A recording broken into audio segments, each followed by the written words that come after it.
السلام علیکم ناظرین، کیسے ہیں آپ؟ امید ہے سب خیریت سے ہوں گے انشاءاللہ۔ میں ہوں آپ کا اپنا حکیم عبد الرحمان بٹ اور آپ دیکھ رہے ہیں یوٹیوب کا سب سے معتبر طبی چینل رحمان ہربل کلینک۔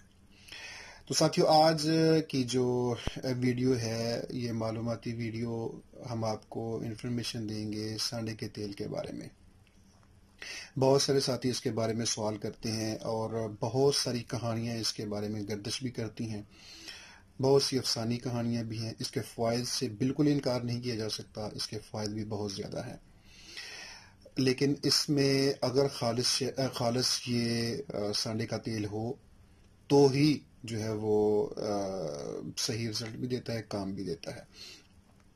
سب سے پہلے تو ہم دیکھیں گے کہ جو افواہیں اس کے بارے میں پھیلی ہیں، اکثر جو سنی سنائی باتیں ہیں، جو لوگ کچھ اپنی طرف سے بڑھا چڑھا کر بھی اس کی تعریفیں کرتے ہیں کہ جی یہ عضو خاص جو ہے اس کی لمبائی اور موٹائی پہ بھی کام کرتا ہے۔ حالانکہ اس میں کوئی سچائی نہیں ہے۔ تھوڑا اگر آپ اس کو مالش کریں اور کچھ عرصہ استعمال کریں تو موٹائی میں کچھ کہہ سکتے ہیں کہ فرق پڑ سکتا ہے، لیکن اس کے علاوہ اس کا کچھ جو ہے اس پہ کوئی کام نہیں ہے۔ اگر سانڈے کا تیل خالص ہے تو چونکہ میں اس کو استعمال کرواتا رہا ہوں اور خود اپنے سامنے جو ہے اپنی آنکھوں کے سامنے، اور ایک دفعہ تو ہم اس کو پکڑ کے بھی لائے تھے سانڈے کو، کافی مقدار میں تھے۔ اس کا پیٹ چیک کر کے اس میں سے چربی نکالی جاتی ہے اور اس چربی کو پگھلا کے پھر اس کا آئل بنایا جاتا ہے، اور جب وہ آئل بن جاتا ہے تو پھر وہ جمتا نہیں ہے۔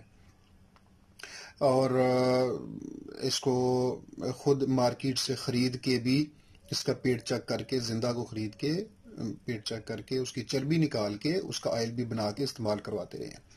اس لیے جو مصدقہ اور تجربہ شدہ جو معلومات ہیں اس کے مطابق یہ لمبائی اور موٹائی پہ کام نہیں کرتا، صرف یہ پٹھوں کو طاقت دیتا ہے، اور جو ہینڈ پریکٹس کی وجہ سے جو پٹھے کمزور ہو چکے ہوتے ہیں ان کو یہ طاقت دیتا ہے، پٹھوں کو طاقت دیتا ہے، تھوڑی سی سختی لاتا ہے اور شہوت کو بہتر کرتا ہے۔ یہ اس کا کام ہے۔ اس کے علاوہ آپ اس کو چوٹ پہ بھی استعمال کر سکتے ہیں۔ اگر کسی جگہ پہ چوٹ لگی ہے، کوئی درد ہو رہی ہے، پٹھے میں کھچاؤ ہے اس کی وجہ سے، یا جو کمر میں جو چک پڑ جاتی ہے اس پہ بھی اگر مالش کریں تو اس پہ بھی یہ کام کرتا ہے، کیونکہ یہ گرم ہوتا ہے تو یہ اس پہ بھی رزلٹ دیتا ہے۔ اب آتے ہیں کہ اکثر لوگوں کو یہ کام نہیں کرتا۔ ہم دیکھتے ہیں کہ کیوں کام نہیں کرتا۔ اس کی وجہ یہ ہے کہ ایک ہے ذکاوت حس، ایک ہے جو صورت انزال کا مسئلہ آتا ہے، جو کچھ لوگ ہیں ہینڈ پریکٹس کی وجہ سے۔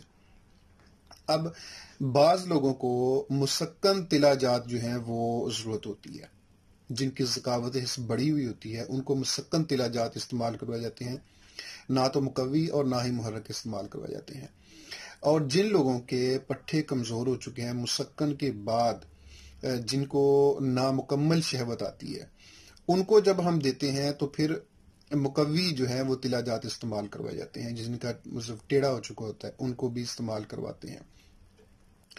اور بعض ہوتے ہیں محرک تلا جات، جو مقوی ہیں وہ انتشار کا تناؤ پیدا نہیں کرتے، اور جو محرک تلا جات ہیں وہ انتشار اور سختی کو پیدا کرتے ہیں۔ مقوی صرف پٹھوں کو طاقت دیتا ہے اور اس میں تھوڑی سی موٹائی وغیرہ پیدا کر کے تھکنس پیدا کرتا ہے، اور جب آپ مقوی تلا جات استعمال کرتے ہیں تو آپ کو جو پینس ہے اس میں وہ بھاری پن اور تھوڑا سا موٹائی پہ بھی آپ کو محسوس ہوتا ہے۔ اور جو محرک تلا جات ہیں محرک تناؤ پیدا کرتے ہیں اور سختی بھی لاتے ہیں۔ یہ ان کے لیے ہوتا ہے کہ جن لوگوں کو تناؤ تو آتا ہے لیکن سختی نہیں ہوتی۔ اب ایک جو تلا ہے نہ وہ مسکن ہو سکتا ہے، وہ مسکن، مقوی اور محرک نہیں ہو سکتا ایک ہی حالت میں، ایک ہی وقت میں۔ اس لیے تینوں حالتوں کے علیحدہ علیحدہ ہوتے ہیں۔ اس لیے یہ جو سانڈے کا تیل ہے یہ مقوی ہے، محرک نہیں ہے۔ تو مقوی اس میں طاقت بہت زیادہ، اس میں کوئی شک نہیں، کیونکہ اگر آپ نے سانڈا زندہ کو پکڑا ہے اور اس کو دیکھا ہے تو اگر آپ اس کے یہ ہوتا ہے مگرمچھ کی طرح، بڑی چھپکلی کی طرح مگرمچھ کی طرح، اس کے اوپر نا پشت پہ تھوڑا جس طرح مگرمچھ پہ ہوتا ہے نا اس ٹائپ کا ہوتا ہے۔ اگر آپ اس کو ایسے یہ کھڑا ہے اس کی پونچھ سے پکڑ کے اس کو آپ ایسے پلٹی دیں اور چاہیں کہ اس کی پشت نیچے لگ جائے تو نہیں لگتی. کسی بھی حالت میں سانڈا جو ہے وہ اپنی پشت زمین پہ لگنے نہیں دیتا. آپ جیسے اس کو پلٹائیں گے یہ اپنے دو بازو اس سے پلٹائے گا اور نیچے لگائے گا, پشت کو اوپر اٹھا کے رکھتا ہے. یہ اس کی خصوصیت ہے, یہ اس کی طاقت کی نشانی ہے, یہ مقوی ہے.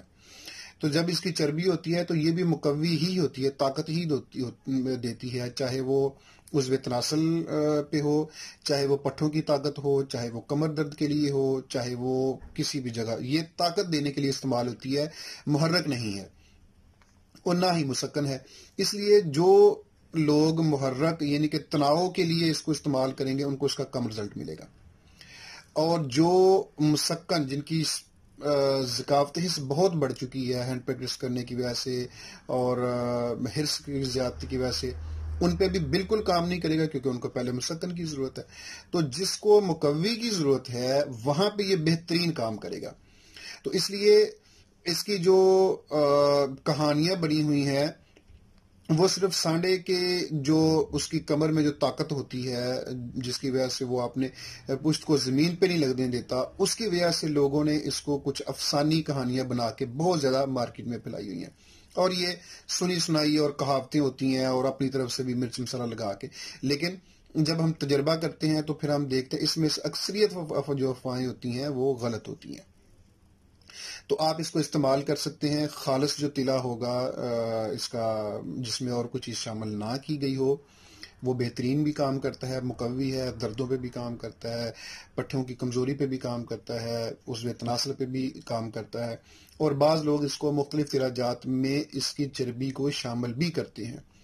تو وہ محرک تلا جات میں مقوی بھی شامل کر لیتے ہیں اس میں, تو پھر وہ بھی ساتھ میں ٹچ آ جاتا ہے, وہ بھی ٹھیک ہوتا ہے. لیکن اگر اس کی اکیلے کی چربی سانڈے کے تیل کے آپ استعمال کریں, سانڈے کے تیل کو استعمال کریں تو یہ اچھا رزلٹ دیتا ہے, بہت اچھا رزلٹ دیتا ہے.